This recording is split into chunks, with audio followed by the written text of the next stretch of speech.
Hello everyone, and welcome to the History of Byzantium, Episode 90, The Roman Army in 800 AD. What? Episode 90? Yeah, don't worry, you haven't missed any. This should be Episode 88. I'll explain it at the end of the show. Last time I took you on a fictional journey along the eastern frontier to give you a better understanding of what military life was like. Today, I want to flesh out some details and answer your questions. This will be a quick survey of what has changed and what hasn't. Even though this has been the case for about 170 years now, I think it's worth reiterating that by 800 AD, it was expected that the Vasilevs would personally lead the army. From the start of our podcast to the death of Maurice in 602, emperors had felt comfortable sleeping in the palace while generals dealt with war. But the shattering events of the 7th century led Heraclius to conclude that he needed to be on the front line, to be seen as the legitimate ruler. Since then, most of his successors had felt the same. The precious legitimacy which 6th century emperors had enjoyed was gone, and Heraclius's descendants each suffered regular rebellions against their rule. These civil wars reached a peak with the 7 emperors who each seized the throne in the build-up to the siege of 717. By 800, it was considered vital to lead the armies in person and secure victory. The sight of the emperor returning with spoils and slaves reassured everyone that God was still invested in the fate of Romania, and more practically, it allowed the emperor to build a good relationship with the soldiers who guarded him while he slept. By keeping them happy, he would be able to face down the rebels and usurpers who inevitably appeared. This tension was captured in the relationship between Irene and her son Constantine VI. If he had secured a military triumph, then she might have been eased out of power, but his struggle to do so kept the door open for her to push him aside. Constantine V, by contrast, had a particularly good understanding of the situation. He used the caliphate's internal troubles to win some easier victories over the Bulgars and cultivate the image of a great general. He also reformed the army to increase its effectiveness and loyalty. He did this by creating the Tagmata. As you'll recall, Constantine stripped the provinces of their best soldiers to create an elite force who would live in and around the capital. They were divided into cavalry and infantry units who would each have separate barracks. Some would live in Thrace, some in the city, others in Anatolia. He wanted the best soldiers in the empire to protect him, but he didn't want them to be able to conspire with one another. By dividing them physically, he hoped that each unit would see him as their real commander, rather than any particular general. The creation of the Tagmata was the most important military development of the 8th century. Since Heraclius had stationed them in Anatolia, the Themes had done their job of preventing Constantinople from falling. But the 4 main armies represented 4 independent power centres, and that was 4 too many as far as the emperors were concerned. So Constantine weakened the Theme armies to strengthen central authority. The results of this reorganization are complicated. The threat of vast civil wars was reduced. The number of usurpers and the frequency of conflict won't change dramatically, but as we'll see when the narrative resumes, the effort required to unite a more fragmented army made it harder to sustain such campaigns. No repeat of the 7 emperors scenario is coming, and therefore the very existence of the empire will not be under threat. In terms of warfare, the Tagmata do represent an improvement in the offensive capabilities of the empire. As fully professional troops, they won't need to concern themselves with farming or administration as some of their colleagues in the provinces do. And by being stationed in the most peaceful part of the empire, they will rarely need to concern themselves with police action or lookout duties either. And by virtue of their better pay and provisions, they will have the best armour and weaponry available. In the centuries to come, the Tagmata will be the core of any army which marches out to reconquer imperial territory. Their skill and discipline will be key to the empire's future success. However, the growing strength of the Tagmata means a corresponding loss of strength in the theme armies. Any talented or ambitious soldiers would now want to join the elite. Not only did they have better pay, conditions, and higher social status, but their physical proximity to the capital meant they would enjoy the extracurricular payments that went with securing certain positions, including bribes of potential usurping emperors. Those left to serve in the provinces would inevitably be less good and less professional. And more importantly, long-term, it made life in the theme armies less appealing to new recruits. As the centuries go by, we will see this problem in practice. In a way, though, the reduction in quality of the themes was merely a reflection of the strategic reality the empire faced. The Arab raids weren't going to stop, but only a relatively small force was needed to prevent them from getting any ideas about conquest. If they actually crossed the Anatolian plateau, then the Tagmata would be there to meet them. As a result, the men of eastern Anatolia would become increasingly tough and self-sufficient, as well as perhaps less enamoured of the government in Constantinople. Sentiments I put into the mouth of Alexius, the cavalry officer, in the previous episode. Finally, I should point out that the creation of the Tagmata does begin a trend for emperors promoting troops who are specifically loyal to them. For example, when Guards units rebelled against Irene's religious policies, she invited men from the themes to replace them. These men formed a new unit within the capital's elite who were loyal to the empress personally. As the years go on, emperors will often do this and create whole new units because of their political loyalty rather than their merit. The logical end of this process is the hiring of foreign mercenaries who naturally depend entirely on the sitting emperor for their livelihood. As you can imagine, this has all sorts of potentially negative consequences. Out in the provinces, then, are the theme armies. You can see the current lineup on the maps page at thehistoryofbyzantium.com. Over the next couple of centuries, they will be further divided into smaller units defending ever smaller blocks of territory. These divisions will come with further administrative and financial reforms that we will get to in due course. At the moment, the situation is roughly how I described it in our fantasy narrative. A theme's headquarters would be the preserve of a small corps of professional cavalrymen paid by a regular wage. Then a second group of cavalry and infantry made up of semi-professional soldiers. These were men from military families who had farms and other businesses where they lived. They were happy for the infrequent pay and legal benefits which military life provided. For example, land owned by soldiers was protected by the state.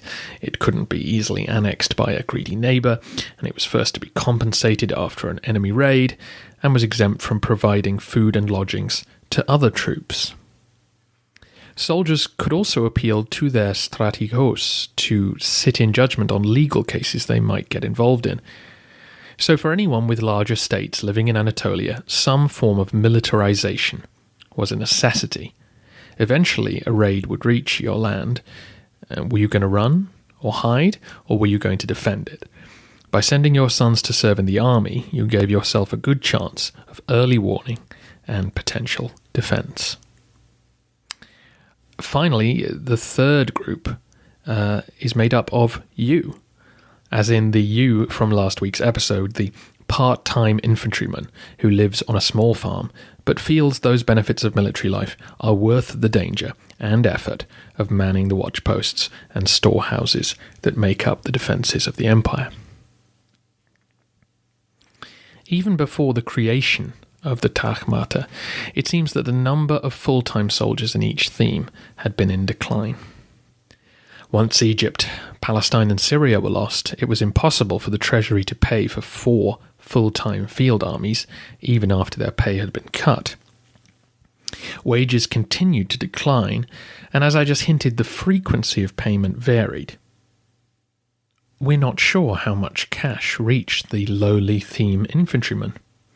In theory, the army received a regular wage, and in theory, a bonus every few years, and on the accession of a new emperor. But we have little hard evidence about what went on in practice. That it seems it was becoming harder to recruit theme soldiers suggests that pay was poor and irregular. Men were usually paid to go on offensive campaigns, though.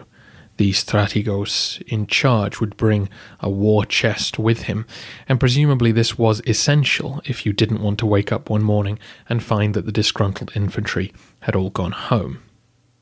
With eastern Anatolia a permanent war zone, filled with hiding places and difficult terrain, incidents of desertion and fraud were high.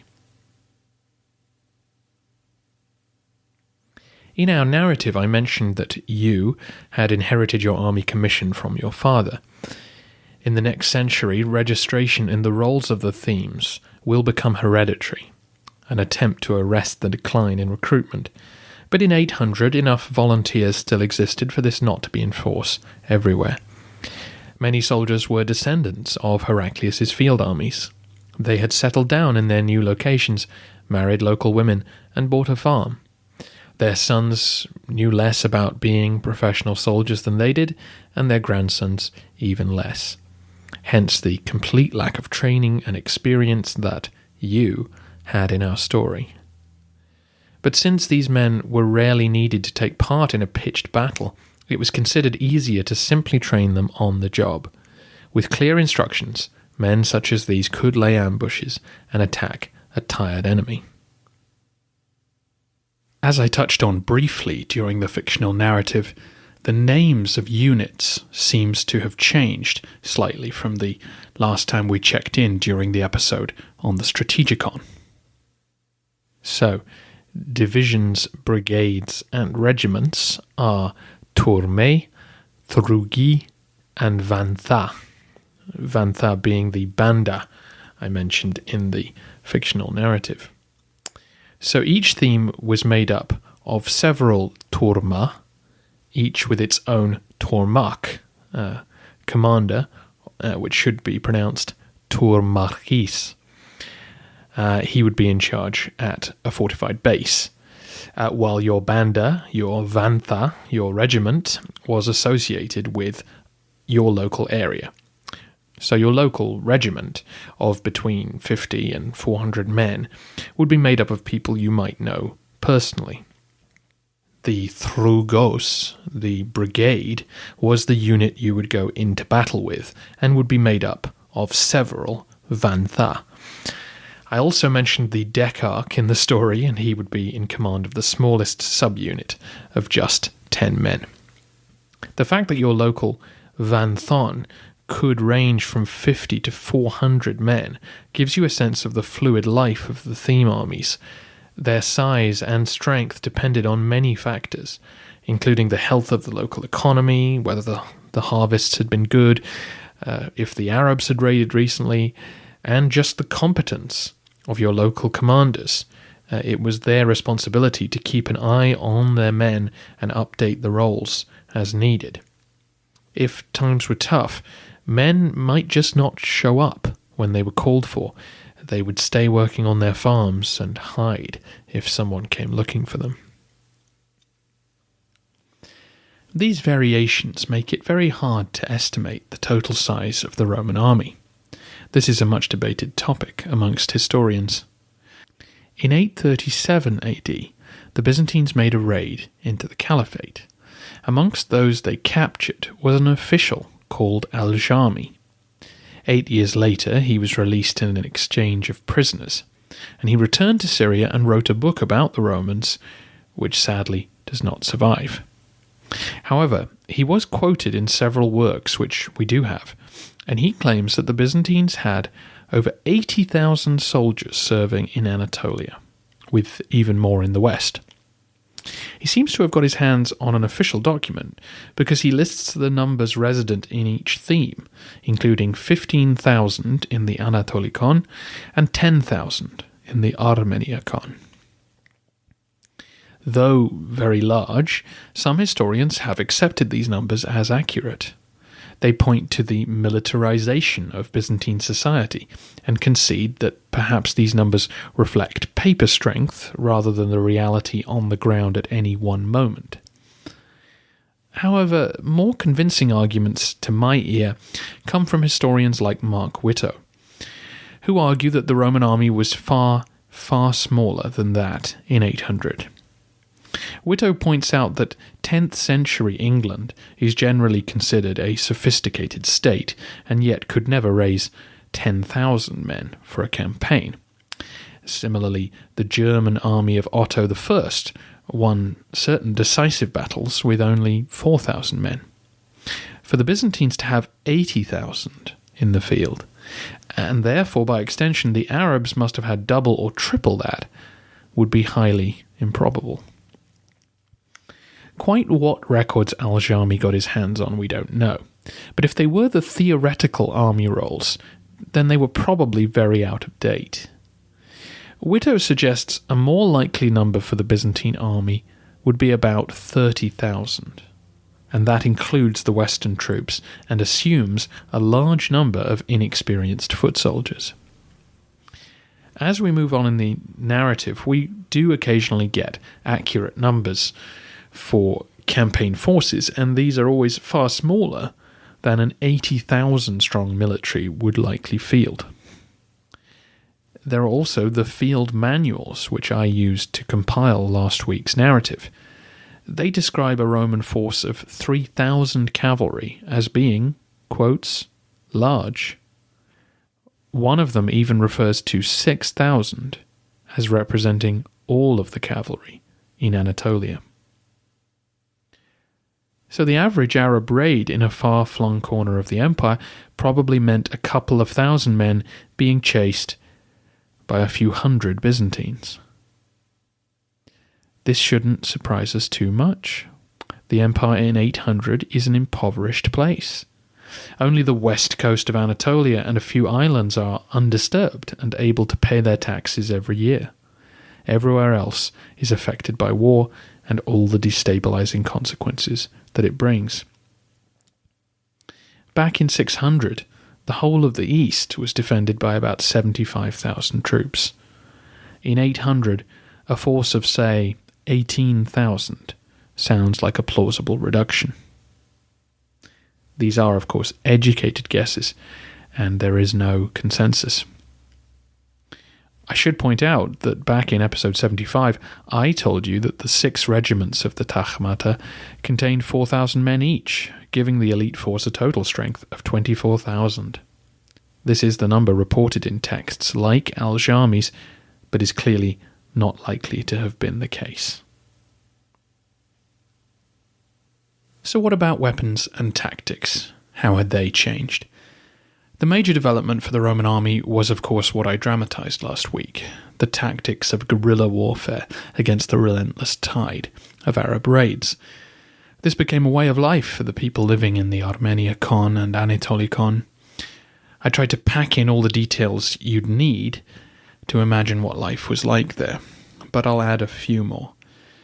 Back in episode 37, on the Strategikon, I described the armour of infantry and cavalry in 600 AD. Not a huge amount has changed since then, though what the Strategikon describes is the armour and equipment of well-paid and well-looked-after soldiers. In our story, I described the rather paltry leather and felt which the infantry were clad in. This was all they could afford, and since they weren't planning to fight pitched battles, they hoped that it was all that they needed.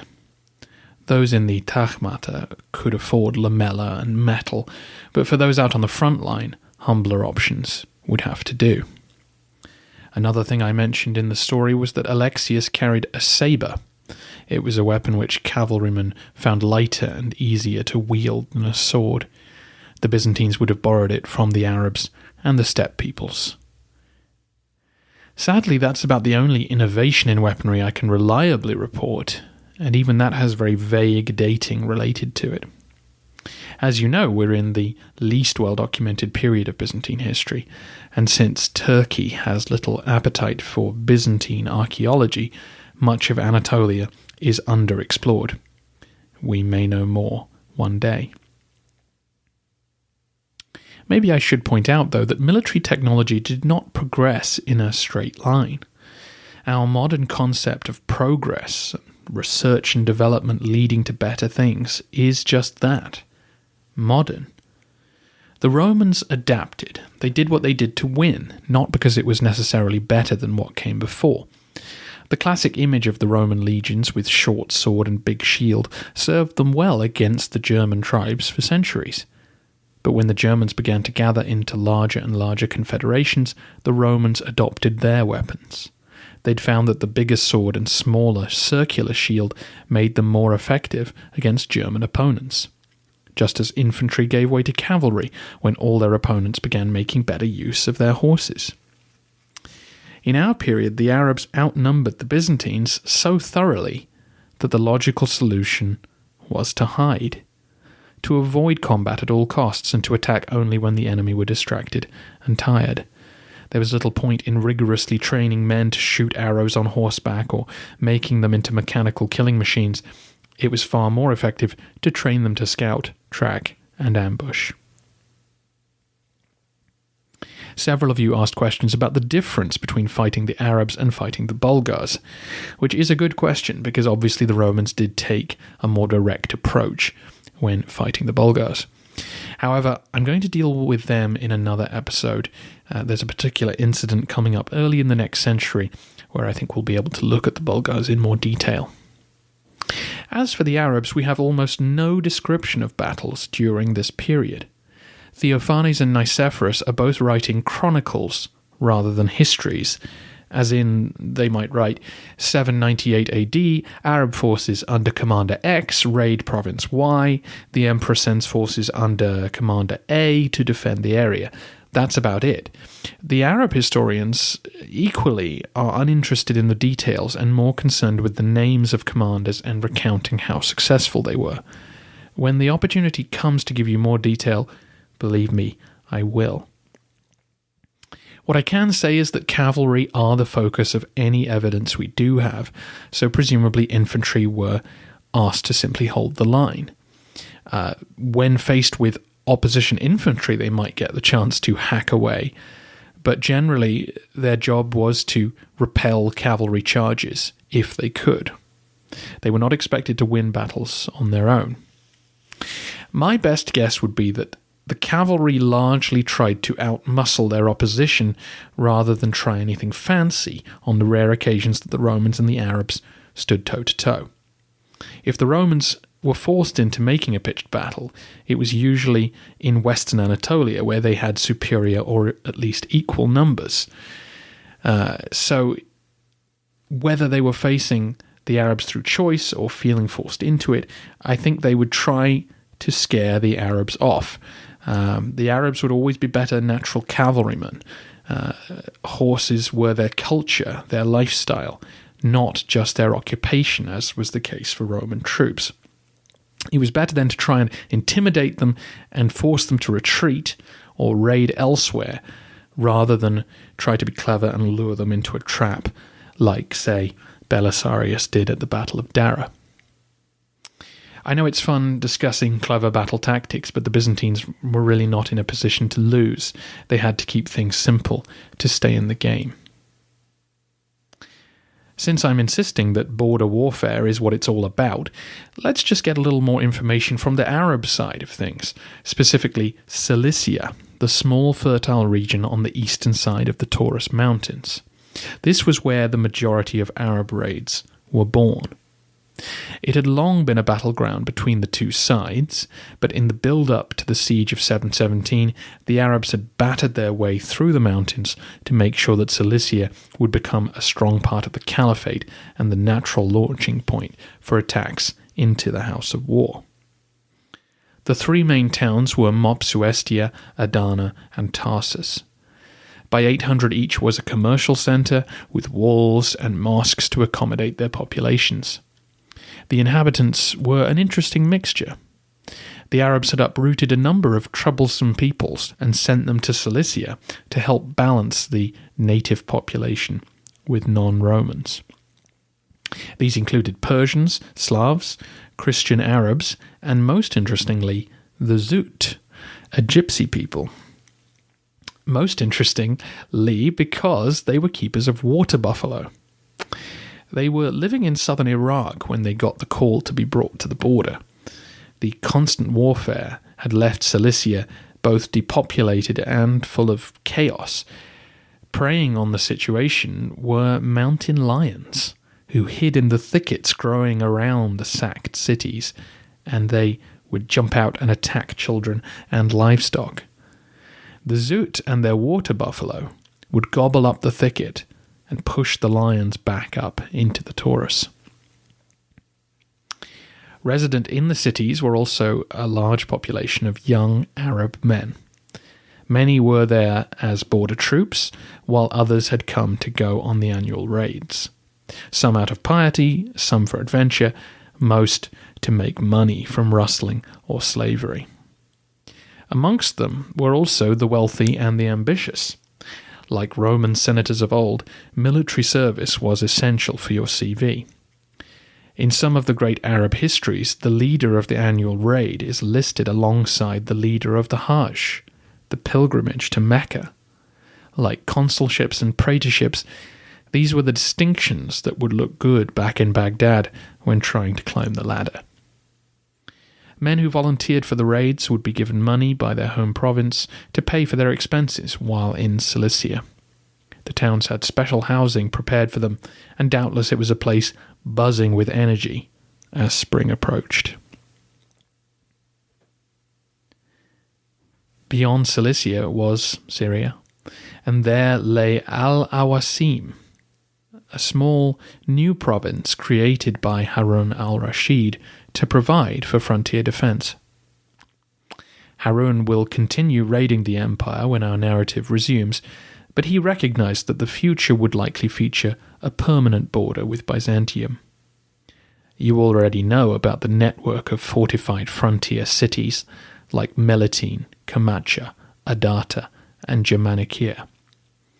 These cities guarded the routes into the caliphate, and now Harun was grouping them into their own semi-province so that the resources of the local populations could feed the garrison stationed there.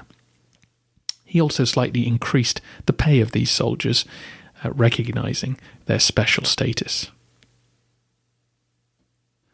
Thus set up, the two sides played out one of the longest-running and least documented conflicts in human history. We do have a few details of an Arab raid in 777, but it's written by a Syrian Christian and maybe as fictional as my own effort. The author claims that amongst the Arabs on that raid were Khazars, Persians, and Turks. Their army began hitting the countryside before they suffered an attack of dysentery and lost some of their pack animals too. They pressed on, though, and rebuilt a fort on their way to besieging the Roman garrison at Camacha.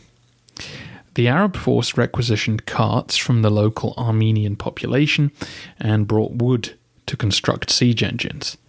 The Byzantines did the same. In the attack which follows, the defenders are successful in driving off the Arabs. The Arabs attempt to fill a ditch which surrounds the fort, but the Romans drop logs on them.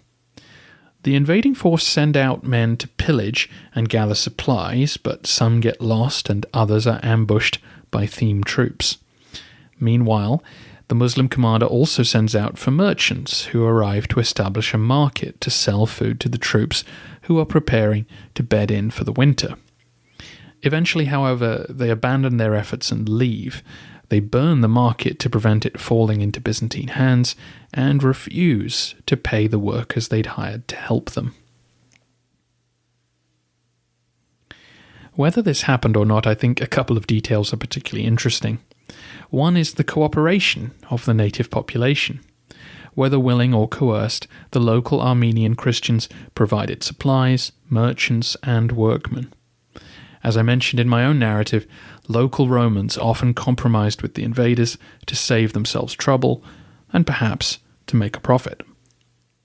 The fact that the Arabs built their own siege engines on site is a reminder of why it's so difficult for either side to make great advances in the mountains. To drag siege equipment up from Syria was impractical. But by taking time to build those engines, they gave the garrison time to prepare better defences, and often in these situations, the advantage is with the defenders. While we're discussing raids, listener AF asks a great question. Were these annual raids brutal and violent? Did the raiders kill, rape, and enslave everyone, or did they simply steal what was valuable and leave? Of course, we don't know. Common sense suggests a couple of things, though. The raiders were on a timetable with specific goals. They were usually led by professional soldiers who knew that the Byzantines would be in the area looking to counterattack. So a wild, uncontrolled frenzy was probably rare. The more experienced raiders knew that treating captives well would make them easier to move back across the border. There was no sense in injuring them unnecessarily, as that would decrease their value.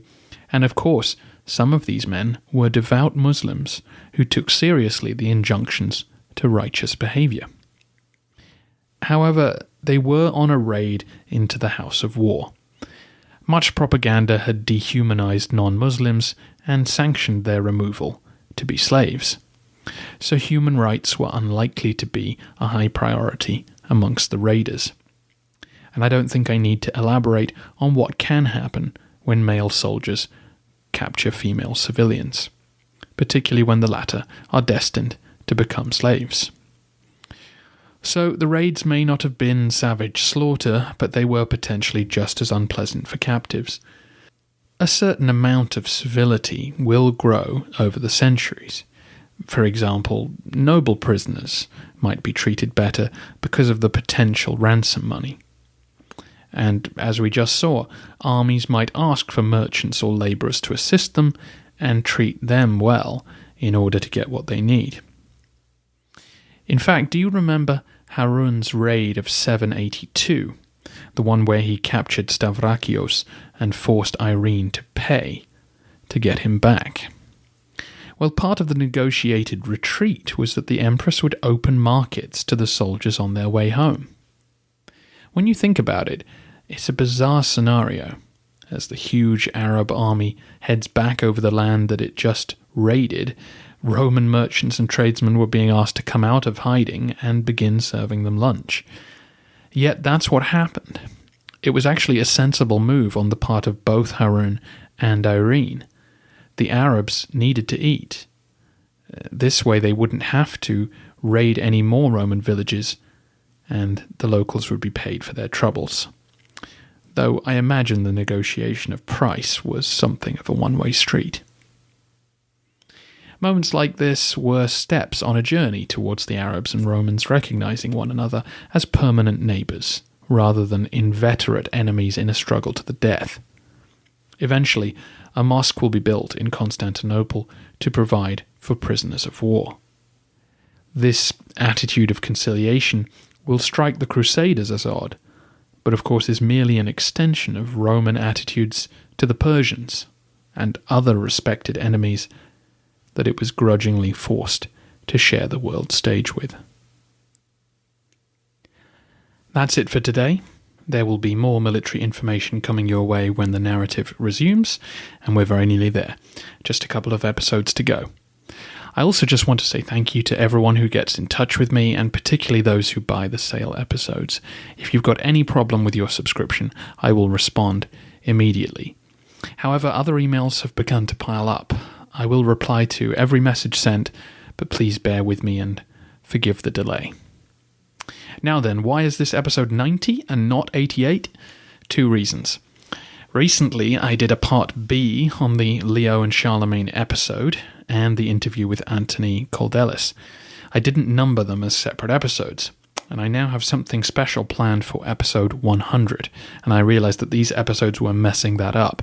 So I've corrected the numbering in iTunes and on the website, but I haven't touched the files, so they will still say the wrong number, as will I on the recording. Hopefully we can all forget that this embarrassing incident ever happened and move on with our lives. Your feed should be fine and experience no problems. I'm going to sit back now and wait for the annoying emails that will come my way over the next few decades as people reach episode 82 and start pointing out my error. Oh well, it's no more than I deserve.